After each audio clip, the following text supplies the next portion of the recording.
had the masquerade festival. The festival, the cultural festival. We had a lot of fashion show, dancing, and all that, and masquerade. A lot of masquerades came. So a lot of things that we need to imbibe in our children that they are not familiar with. That shows that those that were there, that were present during this section, will also testify to that, to show that our culture, we have to keep our culture going. We cannot let it go, because our parents left those things for us. We have to leave it for our children too.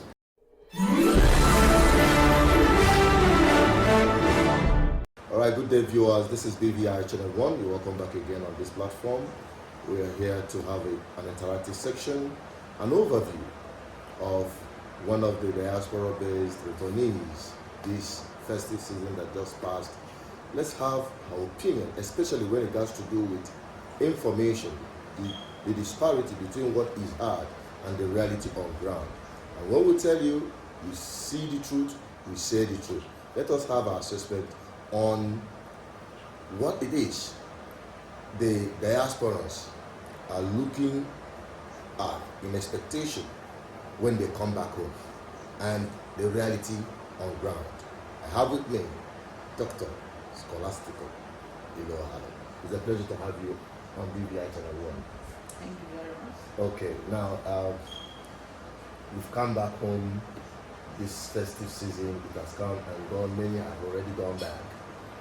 What is your expectation when you are coming back, and based on the information on the air, the situation of things here, and your actual experience on the reality on the ground, is there any disparity? Yes. My name is Scholastica, Dr. Scholastica Elowala, as he said. I have, before I came back to Nigeria, there has always been disparity in the website, on the WhatsApp and the group setting, where people are always afraid to come back to our country, Nigeria, especially the eastern part of Nigeria. So when that disparity is not what I experienced when I came back. And I often tell people when they come to Nigeria that usually the media sometimes does not portray what it's supposed to be. Maybe they want to sell some of their products, or they want people to be part of their group or something. Sometimes they give extreme information about what's going on. But what I've experienced and what I've been experiencing has not always been like that. So for instance, I would say that maybe I use the state. Right now in Anambra State. Before I came back, I always hear that maybe the state is in a very shabby situation, especially about the environment. But I noticed something when I was going to the market 2 days ago. I noticed that the roads were tarred to go to the market, and then those trash that I usually see in the past are no longer there. And I was impressed when I saw that. And I also mentioned it to one of my friends. I said, it looks like the state is improving a little bit from what it used to be in the past. I know people have always been wondering that there's nothing going on in the state, but I think there's an improvement in the part of the environment. And also I'd like to encourage them to the dumpings, they make sure to empty the vans of the dumpings instead of just leaving it overflowing. But the streets, we are okay. There were no trash, nothing dumped on the street. And I love that so much. What about security-wise and other infrastructure, like you road, you fly from street to street, from town to town, and interstate road in the south? What is it like for you? Yeah, I will say that the interstate route I went to my village and all that, there was not, I didn't experience anything. I didn't see any kind of insecurity along the line. I don't know if it's the time I passed there or not, but from what I hear from the news when I was in Diaspora, it's not what I saw myself. It looks like a war zone. Yeah, it looks like, I hear that it's like that. People don't like to come to our villages. People don't like to come to the eastern part of Nigeria. To me, that is not true. I've experienced this myself. I was here last year, and I'm here today, this year again. I didn't see any of those insecurity. I know there are some insecurity in some places, in some villages, but where I am right now and where I've been, I didn't experience any of such. So what I would advise people to do is, if you are ready to come back to your country, and again, you need to be part of the improvement of that country, especially Nigeria or the eastern part. You need to bring whatever you learn from diaspora, bring it down home, so that the people we have to advocate and let other people know learn from us too, from what you learned there. So we should not be running away. Parents should please make sure that they encourage their children to be part of this, because we're not going anywhere, and we have to leave legacy for the children. Yeah. If we keep running away and saying that all the children in America are just going to be in America, and that's causing some problem in the family. Some men like to marry a second wife. They say the wife in Nigeria will be the one that will give them children that will keep the country, or like backup plan. Yeah, backup. And that's devastating for family to be in a carol. That's not fair. So what I would encourage the parents to do is, especially the mothers, encourage your children to know where they came from and be part of that environment where they came from. For instance, in my own village, during the last day of last year, the 31st, we had the masquerade festival. The festival, the cultural festival. We had a lot of fashion show, dancing, and all that, and masquerade. A lot of masquerades came. So a lot of things that we need to imbibe in our children that they are not familiar with. That show that those that were there, that were present during this section, will also testify to that, to show that our culture, we have to keep our culture going. We cannot let it go, because our parents left those things for us. We have to leave it for our children too. Okay, now talking about, just in a quick one, talking about being part of the program and the ethical leadership, because you've written books on ethical leadership, mentorship, especially the young people. There is this connection between the generation, the youths. They are losing confidence in the system. They believe that Diaspora is the only way out. Even while they're asking those who are in the diaspora to come back, or people here are saying we want to leave, all because of bad governance, unethical leadership. So what's your role and what's your say in all of that?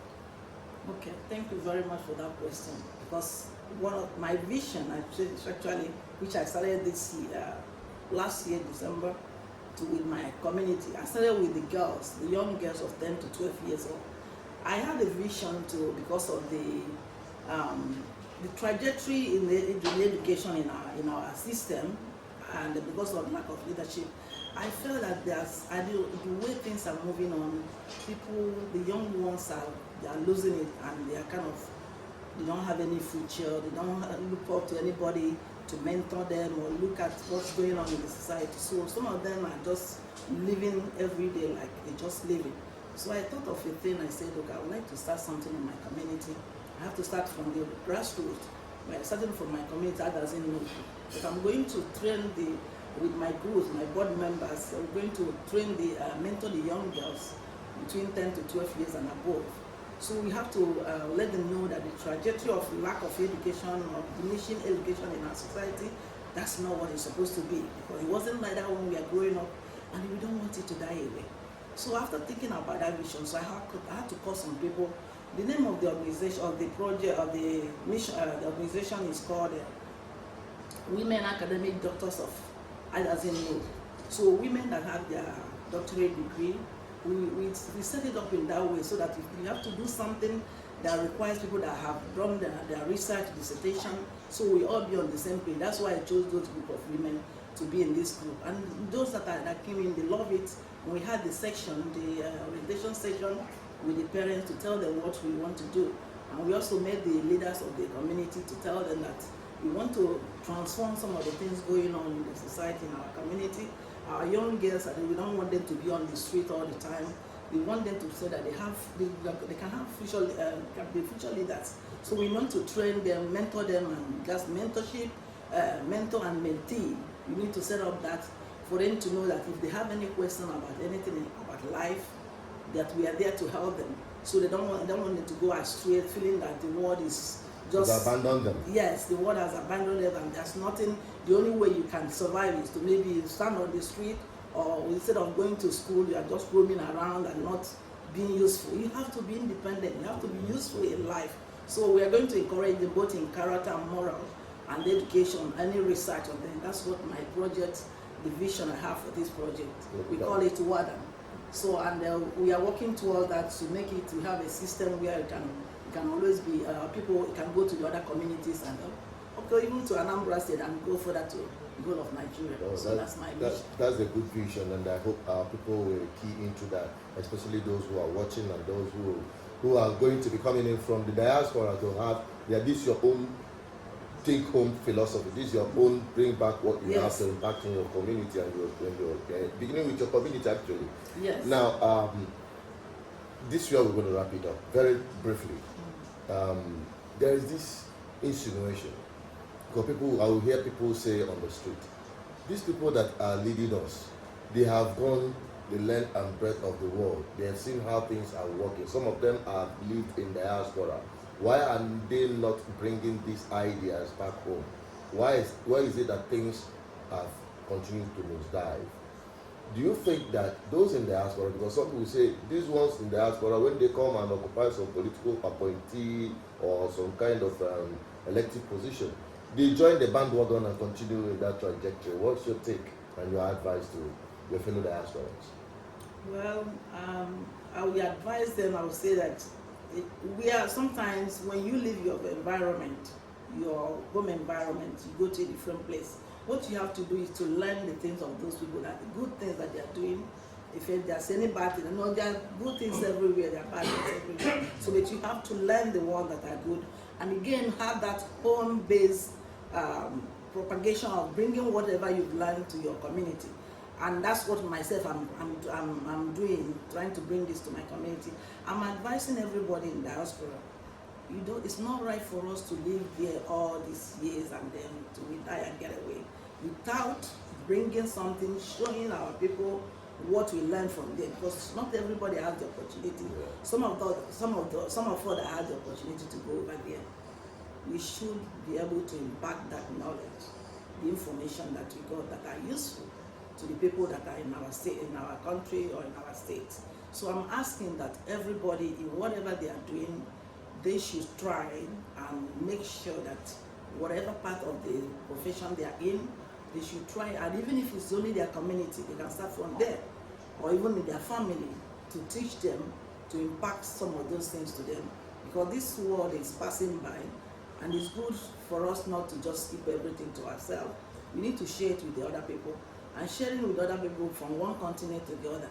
So I'm asking them that they shouldn't think that they are balanced in diaspora and they are enjoying, and there are some people in the other parts of the world, like Nigeria, are not enjoying as they are enjoying. So they should try, even like they said, I think they said, what is it called about the home? Think home philosophy. Think home philosophy, yes, that's part of it. So we should always think about, if you want to do something, if we have money to build structures so that we can give employment for the people who don't deserve in the society and those that cannot afford, so there will be, I always encourage people, especially the wealthy ones. I always have this philosophy that say that the wealthy ones should be allowed to enjoy their wealth. And in doing that, so those wealthy ones should make sure that they bring, if they can impact some of the people that are in the rural areas by maybe putting up structures or companies that they can work and be able to make money. And when they become independent, making money, they're not going to bother them when they come home, because some of them are always afraid that when they get home, other people will be bothering them, give me this, give me that, give that. It's always good to teach people how to fish, instead of giving them fish. So if they have to think about that, putting on structures or something that can give them a job, eventually those people will stop disturbing them. And again, the insecurity we have in our country or in our state, they will all diminish if the structures are put up and people are working and they're independent. Every morning they get up, they know they have something to do. So they'll be independent and they don't need to bother those people anymore. So these are a kind of looking for the root cause analysis of something that's happening with the security. You wonder why people are going to steal or people are going to kill or that, because they don't have jobs, they don't have money to survive. So the only thing they think about is how to grab other people's debates. The best way is to think about a player as a leader of something that will give them that job, so that they will deviate from that insecurity, something like that. Because definitely they will channel that energy somewhere. Yeah, somewhere else, and be useful to themselves too. Thank you very much. It's a pleasure to have you on the program of BVI Channel 1. I will hope to have more of you, even through the visual. We can always bring you on we speak to our people, especially those living in diaspora. And if you have not grabbed this book, please make sure you take a hold of this book. You can get it on Amazon, right? Yes, it's on Amazon. Yeah, and with ethical leadership. I have some copies too with me. Yeah. With my so siblings. Yeah, you can always have access. If you need any copy, you can also call me. We'll make sure it gets to you. And this is. Yes, I need to talk about the other book just briefly. Okay. I have another book, the chapter book, book chapter. We are about 30 authors, doctors that wrote the book, people from different walks of life, experience. So the book is not here right now physically, but you see more of it. I will encourage everybody, but that's the first time the Africans are coming together as professionals to write a book on leadership and management. So that's a book that is essential for all the universities in Nigeria, and students also should use it as a reference.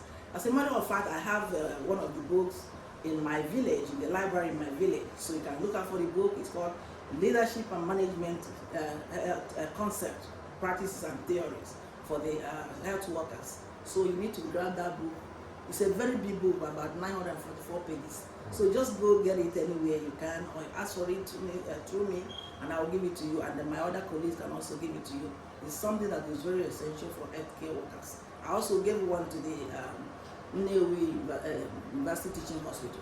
They have a copy over there, and some other places. Thank you very much. Thank you so much, and I hope our people will imbibe in the culture of reading, because they say if you want to hide anything from an African, put it in the book. But this one is one thing you can't afford to miss. Take advantage of what you're saying. You can also reach out to us. We'll get you some of these books, and in your free time, get through them. And I tell you, more of our students in secondary school, primary school, universities are being tutored on ethical leadership and some of these management principles. We will not have the kind of people we have in power today mismanaging the very little wealth we all have in common. Thank you so much for gracing our program, and we hope to have you more on BVI Channel 1. And to our viewers, thank you for watching. I believe this very informative. Share it to everyone, and drop a comment in the comment section. And if you want the book, also reach out through the numbers on the screen. Bye bye for now.